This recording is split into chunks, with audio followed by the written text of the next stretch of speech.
First of all, introducing our challenger. Out of the blue corner. He's going to step in and he does. It's all over. Let's bring on the boom. This is Eternal MMA.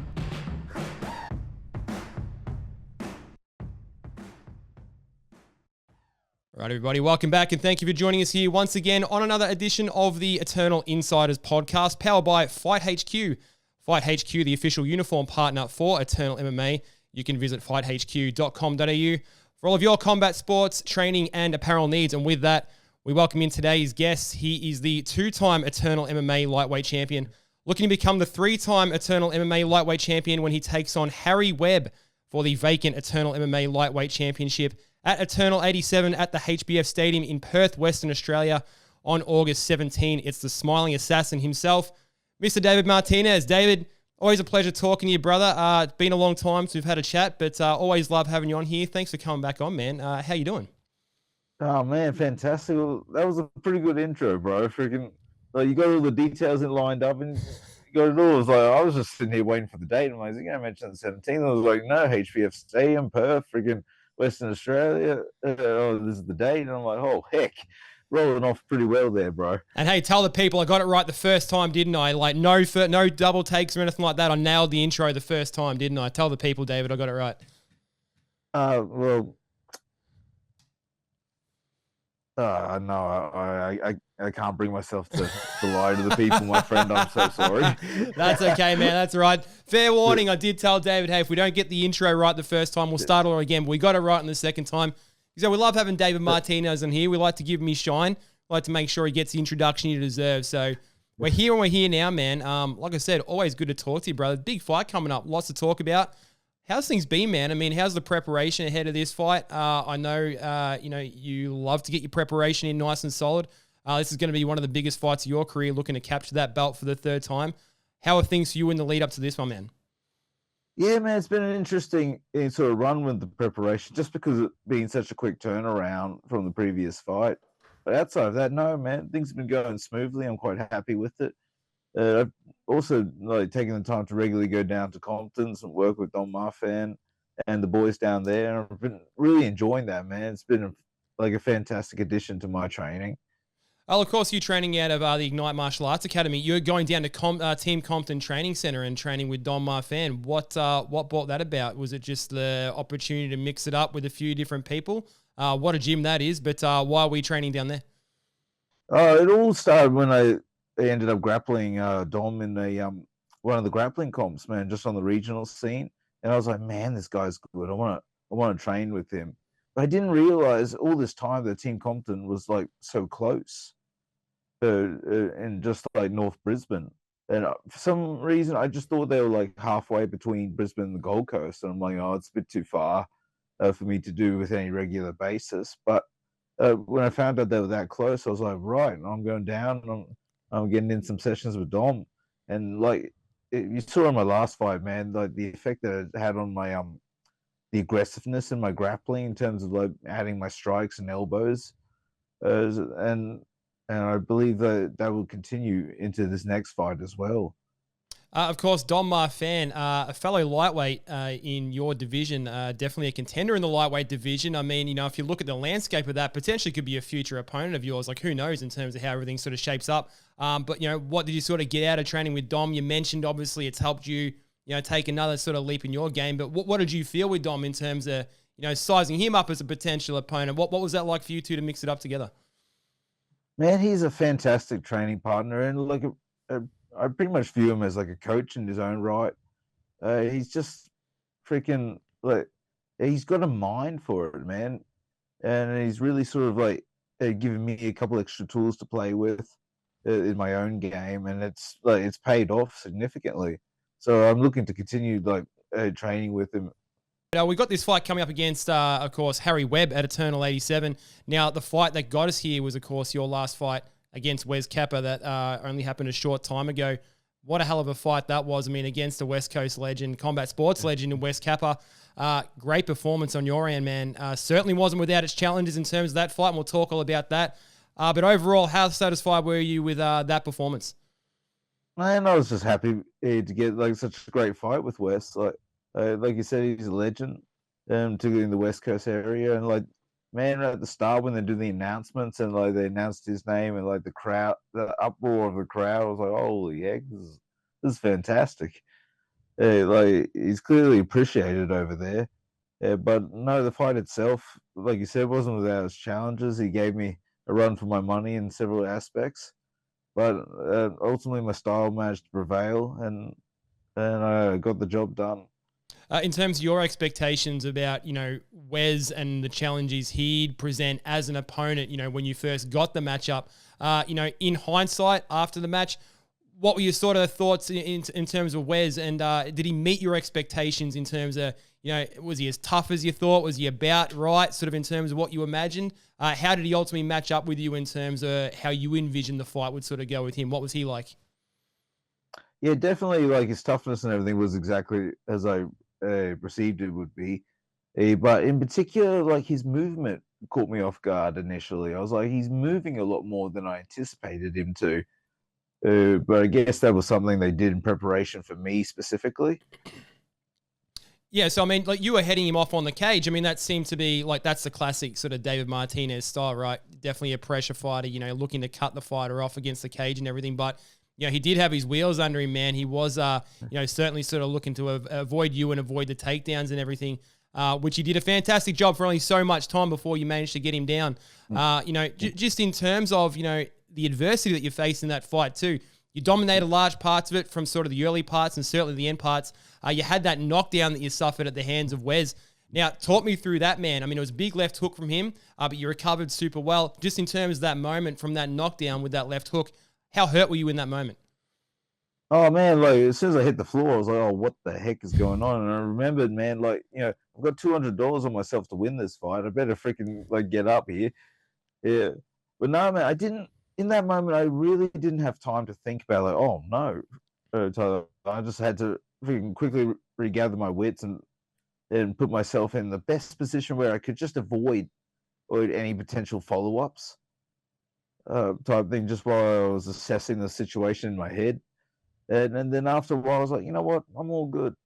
Let's keep the train rolling. And you certainly kept the train rolling, man, because you dominated the rest of that round. I mean, you recovered so well. You managed to get him back down to the canvas, sliced his head open with that crazy elbow. And then it was just your pressure from the top, man. And that continued over to the third round. By the time that second round had sort of ended, after you'd taken that big left hook, had you sort of fully recovered by that stage, or were you going into the third round still a little bit foggy from that knockdown? To be honest, man, with the pace of the fight and everything, like the incident with the left hook was long behind me. So, I mean, you felt the power of that left hook, man, like I said, and, you took that all in your stride and you certainly played out the rest of the fight the way you wanted to play it. I'm sure in terms of the game plan you bring in, I mean, we know the book on David Martinez. As we said, you're a pressure fighter. You're looking to get it to the canvas. Coming into that third round, man, after, you'd gone through that adversity, what was sort of the messages from your coaches coming into that third round? Was it keep the same sort of game plan, look to get him to the ground again? How did it sort of play out in terms of what your coaches are telling you versus what you ultimately managed to do to finish off that fight? Sador was just reminding me to mind my P's and Q's when coming in and not to be in such a rush to try and pour on volume and leave my defenses by the wayside. Joel was just giving me some pointers on the ground where I was just overcommitting and tell me just hold these positions and fire from there. And I was like, it was solid advice from both of them. And as you can see, it played out in the third, and I just kind of ran away with it from there. You've had a lot of fantastic performances for Eternal MMA, man. It's hard to believe that you've only been a professional fighter for 6 years, man. It feels like, I know, so much longer than that, like still just 30 years of age, but it just seems like you've been at this forever and a day. So many great moments for yourself. In terms of how this sort of stacks up in your mind, in terms of, not only the performance, but, just enjoying sort of the event, the win and what it means to you in terms of, getting such a fantastic win over a extremely well-respected combat sports veteran in Wes Kappa. Where does this rank for you in terms of your performances and how you enjoyed the fight? Definitely high up there, man. But in terms of I guess performances, but overall enjoyment of the actual fight. Like, I can't look past my fight with Wilkinson. That was by far that was a surreal experience in that one. But this one was pretty up there, man. And sharing the cage with Wes was high on my priority list going into this year. And when I got the call up for him, and then went ahead, and I'm like, yeah, this is exactly where I want to be. I know it's exactly where we wanted you, man, because, I mean, when we first saw the fight get announced, a lot of anticipation and around the fight, a lot of excitement, of course, from yourself, competing for Eternal MMA for such a long time. And, the buzz and hype around Wes Kappa, I mean, it was just sort of a dream matchup to be able to sort of get to see, like, is it going to be David Martinez's wrestling? Is it going to be Wes Kappa's boxing? Ultimately, it was your wrestling and your striking that prevailed in the end. So hats off to you, man, for an incredible win there. And it set us up for this incredible title fight against Harry Webb, man. Now, that was the way the fight was always built. This was a fight against Wes Kappa to ultimately set up a fight between the winner and Harry Webb for the vacant Eternal MMA Lightweight Championship. Your initial thoughts on Harry as an opponent? Harry's definitely I'm no short of praises for Harry. He's a superstar in his own right, man. Like, he looks quite dynamic. He's got a well-rounded skill set, both in his striking and in the bits of grappling that I've seen in his fights. He knows what he's doing on all fronts. He's got a good coach and team behind him. He's a solid opponent, man, and definitely one I'm keen to fight for the title. But overall, I do think some elements of his game remain untested, which, me being me, I'm keen to explore, or friggin' drag him into deep waters and see how well he swims out there. Well, I mean, that's what you did to, Wes Kappa in terms of testing that element of his game, of course, on the ground. You talk about Harry Webb. I mean, still so young in his career, right? So, we know what Harry's like in terms of his power and his speed and his striking acumen, standing up. From the short amounts we've seen of him, seems to have at least a relatively well-competent sort of ground game. But I'd imagine you're sort of referring to, can he sort of go through that grind? Can he survive someone like David Martinez on top of him for 5 rounds and that sort of thing? I'm guessing that's that part of the game that you're alluding to. Yes, yeah. There's an element about a 5-rounder when you're actually going into the later rounds type thing, or even particularly the early rounds when you realize that the fight's not going to be over as quick as you thought, and it's like, oh, hang on, we're in for the long haul, and when you're staring down the barrel of a gun, with still over 20 minutes left on the clock, it's like, oh. Doubts and all that sort of psychology starts to play into effect, man. And fortunately for me, I've got a large number of experience I can draw upon. Him, not so much, but we'll see, man. Ultimately, there's no way to know for certain what he's going to be like. He might be the best guy for 5 rounds, for all we know. All I know is that he is untested in that element, and that'll be the area I'll be looking to exploit. Well, you're certainly going to be his biggest test to date, man. Absolutely no doubt about it. About that. Certainly the way it stacks up on paper, but I mean, from every perspective, a former Eternal MMA champion, 2-time Eternal MMA champion, wealth of experience under your belt, definitely going to be Harry's biggest test to date. I mean, when you look at this sort of fight on paper as well, there's a couple of storylines that tie into this fight. One of the biggest storylines, I guess, sort of centered around your opponent in Harry Webb. Obviously Harry being touted as one of the next big things in Australian MMA, if not the next big thing in Australian MMA. And I guess there's a lot of people that are sort of looking at him and thinking that, the path to the UFC is very much set. That's the sort of the destiny for someone like Harry Webb. You're the man that's sort of standing in the way of this at the moment, his next big test, right? I mean, when you sort of look at this, do you think there's, are you feeling like in any way that you personally are sort of being overlooked for this reason, and that people aren't thinking, hey, there's not just something massive on the line here for Harry in terms of his trajectory. You've got the chance to become an eternal three-time eternal lightweight champion. Is there more on the line here for yourself as well as Harry than people are maybe giving respect for? Look, man, for me, ultimately, it's just another fight. There's nothing more serious than that for me. I don't feel any sense of pressure to perform or well, not even that I'm being overlooked or anything. Yeah, I couldn't personally don't really care for that side of things. Like it's kind of been the story of my career. Yeah, people have always been more focused on my opponent than they are about me. Yeah, and I'm fine with that, man. I enjoy being left to my own devices and sort of working on my crafts, building up my skill set, and then coming through, which seems to have paid off in my last several fights. You know, I come I come with a new set of skills each time, roughly the same sort of game plan, but just fine tuning the tools in between. And speaking of the tools, man, I mean, again, it's hard to believe that you've only been a professional for, 6 years. Again, it seems like you've just been at this forever and a day because of what you sort of accomplished in a short amount of time. Being a 2-time Eternal MMA lightweight champion, seems like every other card, David Martinez is like on an Eternal MMA card.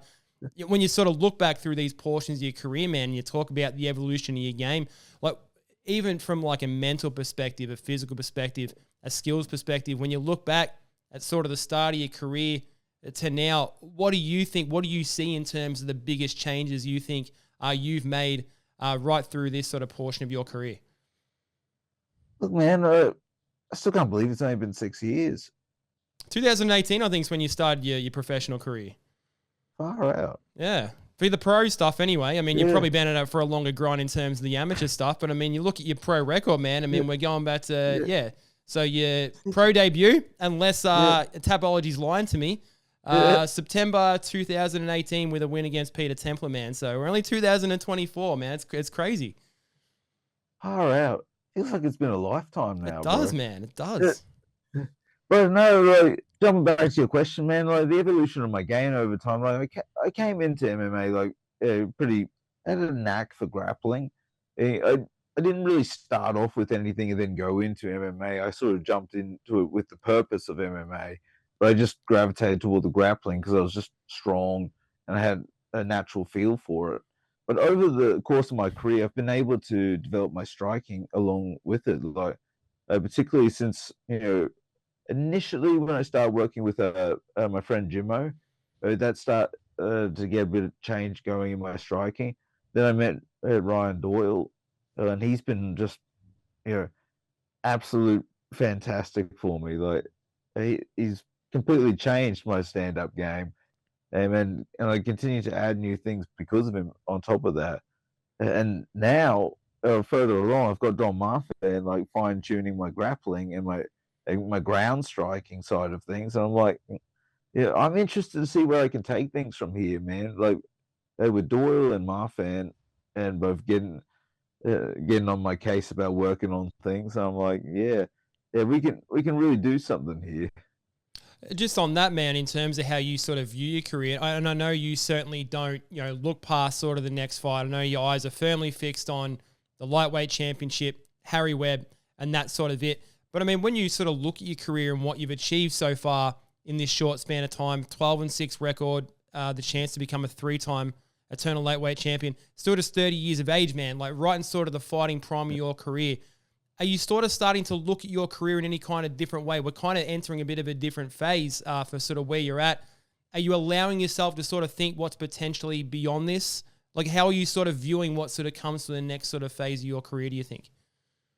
Well, I stick with my old philosophy, man. Nothing happens beyond the next fight. I understand that maybe it'd be cool to sort of think about it a bit, but it's like the direction changes depending on what happens. So I can't all my preparation goes into stacking the odds in my favor as best I can, but they are never 100% in my favor. And therefore I just simply refuse to contemplate what's next until the fight happens. Do you think that sort of mindset, hello, Mystery Cat just sort of came through the frame there, apologies for that, but he does do that. We've got a guest appearance here. Yeah, he'll do that, man. It's okay. He normally takes off pretty short after, but I mean, look, just on that, man, in terms of, how you view that and that kind of mentality you have in terms of the way you think about your career, is that something that you think is sort of, comes with age and sort of maturity and all that sort of thing? Do you think differently about how you view your career at this point as a 30-year-old versus, how you might have thought about your fights, early in your career? Well, I mean, for the last several years, man, I've had that creeping sense of what am I going to do after I finish fighting? When you're young in your early 20s, like you can't even fathom what's going to happen afterwards because it's like it feels so far away. But as time starts to creep on, you realize, hang on, this train ride ain't going to last forever. You can keep training most of, if not all, your life, but in terms of competing, especially in a sport where you're taking knocks to the head and that, you do have to eventually call it quits at some point, and particularly at the higher competitive sense.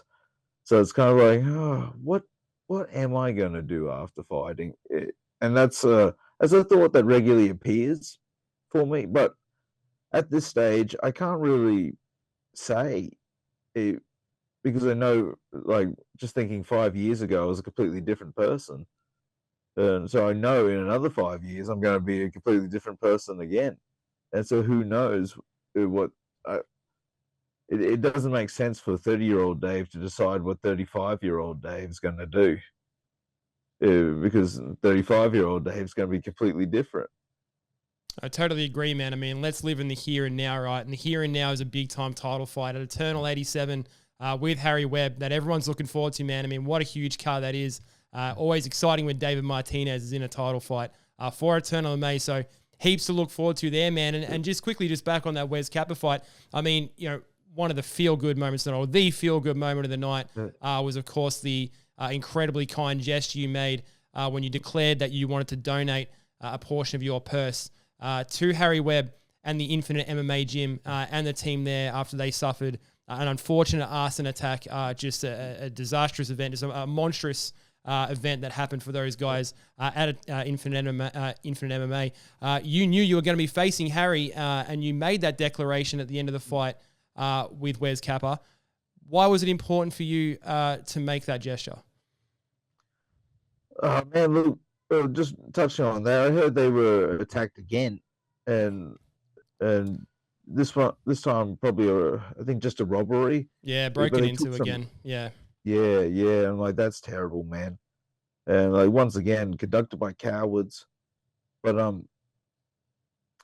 thought it was important, man, because I thought it was important to shine light on the situation and to make sure that everyone is aware that the MMA community will back those who are being harmed by that. And but I saw they'd set up GoFundMe type thing. A lot of people that jumped on board type thing. It's important that we as a community gather around and support those who are going through situations like this, whether it's something as horrible or as an arson attack, something, or a natural disaster.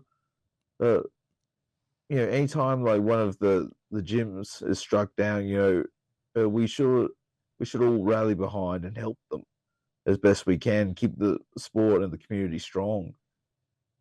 I 100% agree, man. And like I said, it was an incredible gesture on your part, and it was fantastic to see, to your point, the wider MMA community sort of around Australia get behind Infinite MMA, behind those guys. Because, we know you're going to war with Harry Webb, but I mean, just some of the best guys that train out of that gym, man. And we know how well respected you are in terms of your personality and what a nice guy you are outside the cage, a killer inside the cage, but a tremendous bloke outside of the cage, man. So hats off to you for that donation. Mystery Cat making another appearance here. Here we go again. There we go. Say good day to the world, Lando. You got your 5 minutes, mate. On you go. You can't trust them gingers. You can't trust the gingers, man. You know better than anyone else. So, he's floating around. You know all too well. So, you are one we can certainly trust, man, because, again, just to finish up on that, what an incredible gesture towards that gym. We've still got to go to war with Harry Webb, of course, for this lightweight strap, man. So it's going to be your business on the night for Eternal 87. Before I let you go, what do you think the keys to victory are for you against Harry Webb, man, to put that belt back around your waist and become a 3-time Eternal MMA champion? It's pretty, easy, man. It's pretty stock and standard, I come in, I bring the pressure game, and I look to drown people and drag them through hell. And that's what I look to do again on the 17th. And other than that, it's completely up to Webb whether he survives that or crumbles. Well, we're going to find out, man, and we're the beneficiaries because we get to see this incredible fight. It's an incredibly stacked card headed up by Dimps Gillies versus Sebastian Salai for the Eternal Featherweight Championship. But, of course, we got David Martinez versus Harry Webb for the vacant Eternal MMA Lightweight Championship. August 17, as David Martinez set himself at the HBF Stadium in Perth, Western Australia. Get your tickets at eternalmma.com. They are going to go very quick. Let's set some records. Let's pack out that stadium right on the eve of the UFC event. What a weekend it's going to be for Australian combat sports, and what a weekend David Martinez hopes it's going to be for himself to put that belt finally back around his waist and be, I believe, the first Eternal MMA 3-time champion. David, thanks for joining me here on the show, brother. Always an absolute pleasure to talk to you. All the best on August 17, and we'll talk to you again, man. Hopefully for yourself with that back with the belt around your waist, and we'll talk about how you did it. Heck yeah, awesome, man. Thank you for having me on, man. Just to include on the end, just want to give a shout out to the Recovery Jungle, and the gyms I've been training at, Team Compton's, Ignite, Vice Training Center, Tribal, as well as a shout out to SimCity Performance and Further Your Fitness for jumping on as sponsors for me and supporting me through this. So thank you, guys. There it is, David Martinez, the smiling assassin, coming in hot for August 17 for the Lightweight Championship. We'll speak to you again, David. Thank you, brother. Thanks for having me. Anytime, man.